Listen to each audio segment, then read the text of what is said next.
Boya no se o.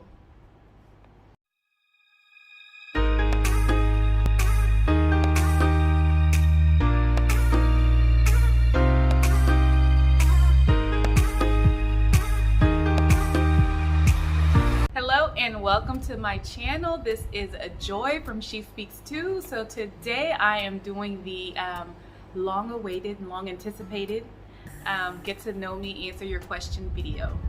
So this video may be filmed in two parts because I'm waiting for my mom to pick me up. You know, when you get in Liberia, you just have people mercy. So by the time she comes, you hear the horn blowing. That's her, so I'll have to go. But I'll try to start at least answering some questions right now.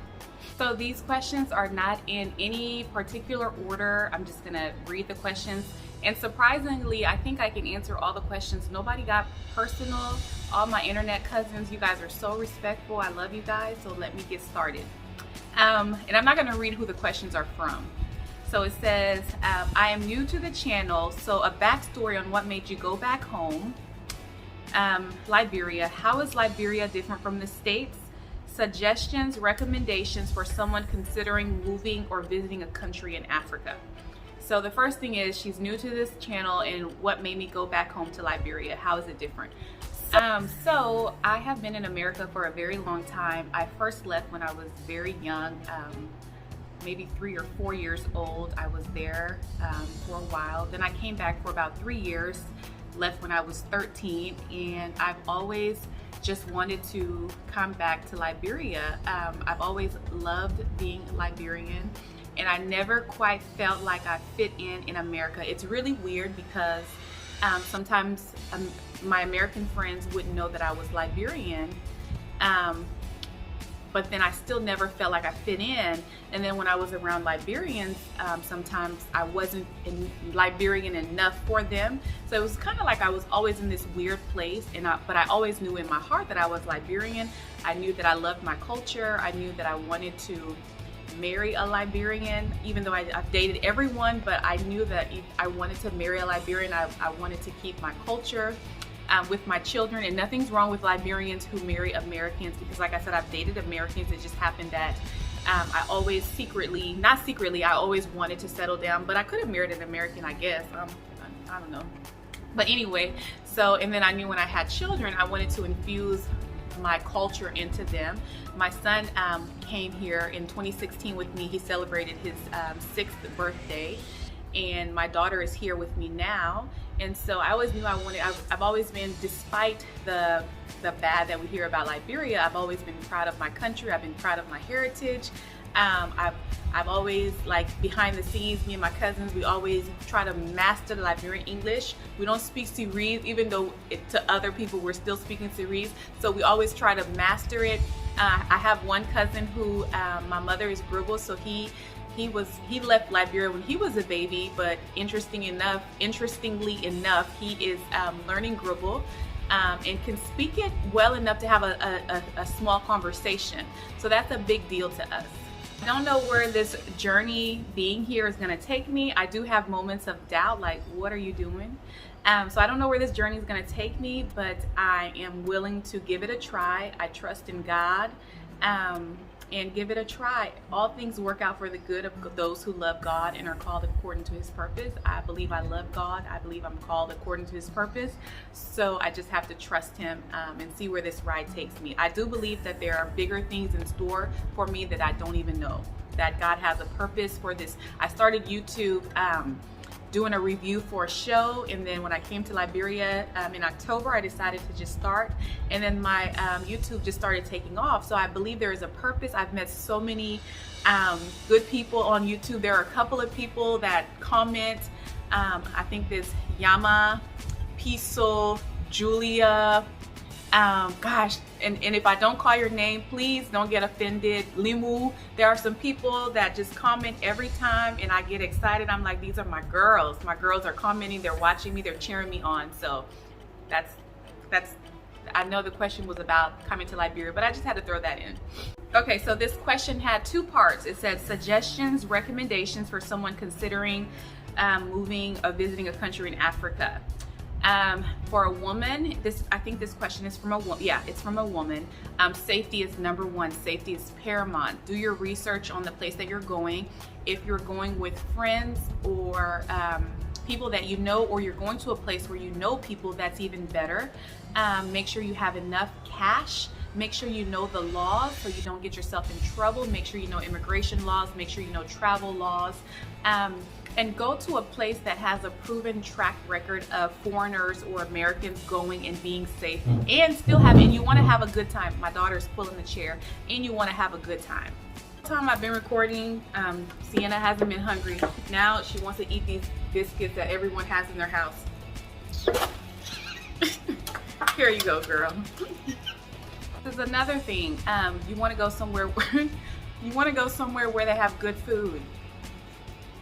Okay, you want to go somewhere where they have good food. That's not bad to say. You want to go somewhere where you can eat good. Okay, so research the food, the culture, the safety. Make sure you have enough money. It's better to go with people you know, or go to a place where you know people, and have a great time. Explore Africa, explore it safely. Okay, so this person didn't have a question. They just said stunning, and I'll take that.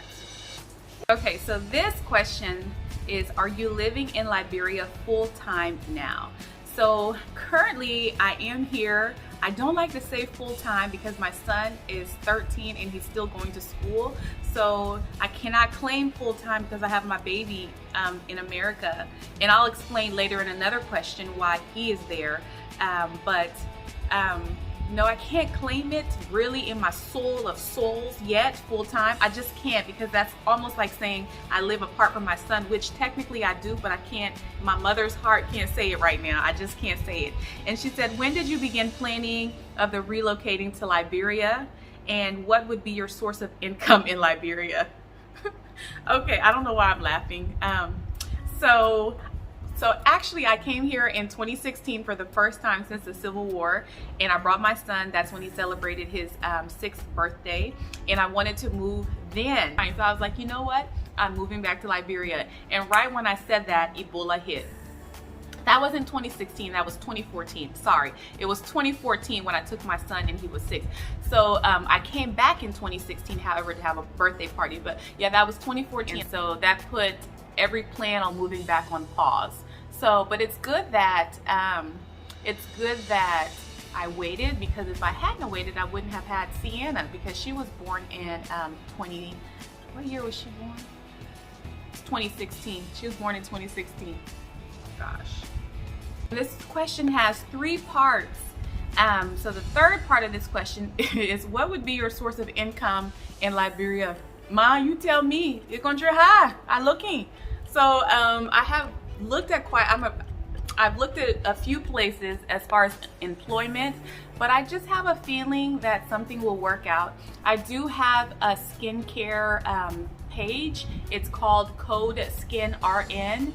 It's on Big Cartel, and it's also on Instagram. It's Code Skin RN. So I sell skincare products.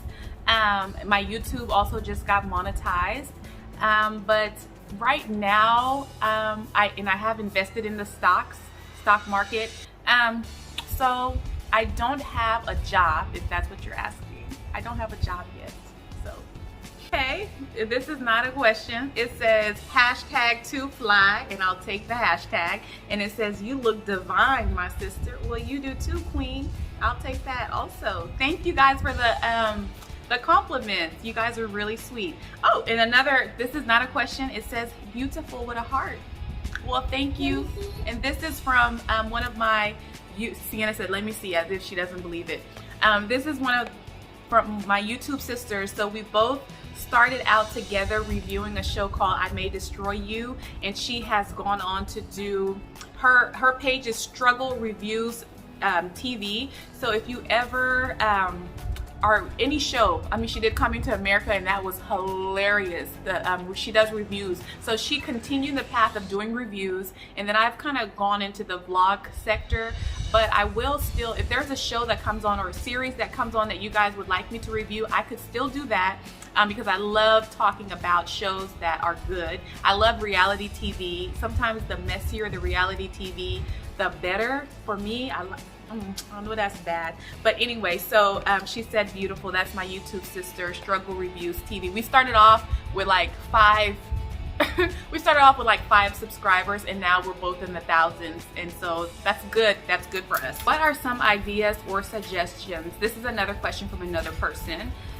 Should Liberians who are in the diaspora do before moving back home? So a lot of people have come to Liberia with the promise of "Mame Kanya will give you job." That has burned so many people, thinking, do not do that. Come here with a backup plan. Come here with enough funds to sustain yourself. I've seen it so many times. I've personally have experienced it somewhat with a close relative. Don't come here with it, yeah, my man, everything will be fine. Things do not move like that in Liberia. In America, you do an interview, you're hired, they give you the offer letter, you start. In Liberia, you do the interview, then you go back to the office, you say, my man, yeah, to check on the thing. Then you go back to the office, yeah, man, I just checking, what you doing? Then you keep going back, and they keep telling you, my man, yeah, we're working on it, we're doing things. It doesn't happen that way. Be able to sustain yourself, because it's a cold world in these African streets. You would think it'd be a hot world, but it's a cold world in these African streets. So make sure you have enough to sustain yourself. Make sure you know what you're doing. Make sure you've thought about this decision, and it's what you indeed want to do. Like I said, sometimes I have moments of doubt. I'm like, what am I doing? What am I doing? So make sure you're able to sustain yourself. Make sure you're not coming here based on the promise of another person, that you actually know what you're doing. And ideas, business ideas. I really think pharmacy, having a good pharmacy is a good idea. I do think hospitality, we need more of that business here. We need neighborhoods, like the luxury home tour that I did. We need neighborhoods like that where people can feel safe in a community and actually know their neighbors, because right now it doesn't seem like there's any kind of mapping plan based on how the houses are. It's just kind of hodgepodge. There's a house here, there's a store here, market here, house, this.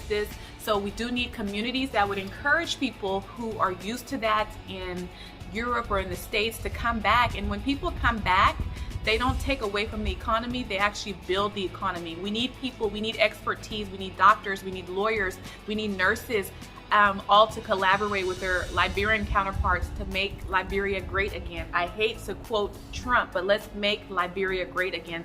We were once a great nation. I hear that from my mom all the time. My mom will tell me stories of JFK and how foreign doctors would come and train at JFK. Nigerian doctors, Ghanaians would come here to go to school. My mom tells me stories like that, and I haven't experienced that Liberia because I was so young, and so sometimes it even makes me want to cry. Okay, he says, what did you do for a living before moving back? I was a glorified maid. I was a nurse. I was working for an infusion company, which I loved, and I arranged home antibiotics for people who were trying to leave the hospital. Let's say you had an infection and your infection hadn't gone away, but you weren't sick enough to stay in the hospital. So I would arrange for the home health. I would arrange for the medicines to be delivered. I would arrange for them to go to your house, make sure your insurance covered that. So I did all of that. And the same person is asking, are you at all worried your child might miss out on educational or career opportunities living in Liberia rather than the USA? For my 13-year-old, absolutely. That's why he's still there. Because he's approaching high school age, and there are some deficiencies that I found the older you get in the school systems here. For Sienna, no, I'm not concerned, because if there is a deficiency in the school that she's in, I can supplement that. I have, we've been doing ABC Mouse. There are ways that I could supplement something that I saw that was deficient, and if the school wasn't providing. However, for a 13, 14, 15-year-old, it's time that he, there's no room for a deficiency in. I come from a family that like book. We let book in my family, or we let. So this is a good question. She said, what are people in Liberia doing to survive besides working for the government? There are people, when you come to Liberia, let me tell you, when you come to Liberia, you got to have a hard heart and a soft heart all at the same time, because that soft heart, you will want to save the world. You'll see, I saw kids younger than my son selling in the streets, and when I say it broke my heart, you just want to take them and like form a boys' home, or I kind of got emotional about that one. So anyway, I see kids my son's age selling, 13-year-old in the street, you know, not clean looking, you know, they're not in school. And Sienna is 5. I've seen kids not much older than her also selling, like 8-year-olds. I've driven by homes where I've seen like a 6-year-old bathing a 2-year-old in a bucket. I'm like, Sienna can't even bathe herself, much less be bathing another child. So you ask what people are doing to survive. They're doing everything they can, everything. You'll walk, people selling chiclet, gum in the middle of the street, apple, oranges, biscuit. They're doing they're doing everything, and it's sad because they're doing everything just to not even have basic needs met. They don't have enough food. They don't have access to good medical attention. So they're doing everything maybe just to eat. Let's just say they're doing everything to eat for that day. So that's what they're doing. Okay, so this person has asked me, this is his third question: how much of a nest egg do you recommend saving before moving back home, because there's probably no jobs? So I spoke to my husband about this. He was thinking almost 30,000, because he said, think about transportation, think about the generator, the fuel for the generator, think about housing. If you don't live with someone, you would have to rent. Think about the running around you would do. Think about what if you had to start your own business, you would need the capital. So he said, I mean, and 30,000 is ideal. So a lot of people wouldn't be able to have that much, but if you could have that, if you knew you were moving and you could pull that from somewhere, 401, where you knew I'm gonna use this and I'm gonna open a business and maybe double that, that would be ideal. So that's what he said, because I'm kind of not sure yet what he would do. Oh, another comment, it says beautiful. Well, all right. Someone said great family. Well, thank you. I think I have a great family also, so thank you for that. Someone said, okay, oh, my Liberian sister, good news. Okay, I guess answering questions is good news. Thank you. This is from one of my sisters on YouTube. She says, what do you do about internet Wi-Fi access on a continuous basis? So we have a internet thing that we plug in. We pay about $80 a month. And you can take it to someone's house and plug it in. Or one time we went to the beach, and my daughter was here, oldest daughter, and she's in college, and she had to do homework. We asked them for an outlet, we plugged it in, she logged in, she did her homework. But there's nothing that we can take around with us in the car, except your Lone Star data, Orange data. When you do your scratch card, your data right there, but there is no Wi-Fi. And then of course the hotels have Wi-Fi. She says, is there a good residential internet plan that you recommend? No, no, I don't. There's none. And internet on the go, like I said, we would take it and we can plug it in places. And she says, what's your take on portable modems sold by the phone companies? I think that's what we have, a portable modem. And so it's worked fine. We've taken it, like I said, to the beach, and then we've used their outlet. She said, Joy, I have a lot of questions. Are you driving in Liberia yet? So no, I'm not driving. So I'm afraid, and I drive in America, shoot. I'm afraid, but I'm going to start driving in Carisburg because there's a long stretch and there's not much action. So I'm gonna start driving in Carisburg and we'll go from there. I do plan on driving. She said, do you plan on driving? I'm terrified of the pam-pam, then driving in between the car. That's my fear, is the pam-pam, the keke. The keke is a little bit better, the pam-pam. I'm terrified. If I feel like you have to have eyes all around you in order to drive, because they just come on your blind side, they come towards you directly, and then they just go this way. So yes, that is my fear also, sis. That is my fear.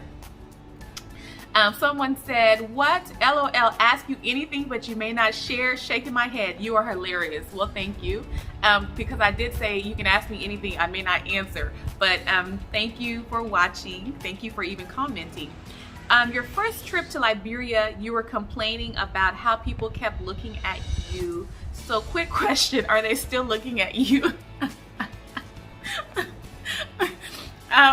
Yeah, people still stare at me. I would like to think that because I'm such a beautiful girl. No, because you look out of place. There's a confidence that people have who live in Liberia, whereas where I'm going somewhere, I'm a little confused. I don't know what's going on, so I do look out of place. I stand out.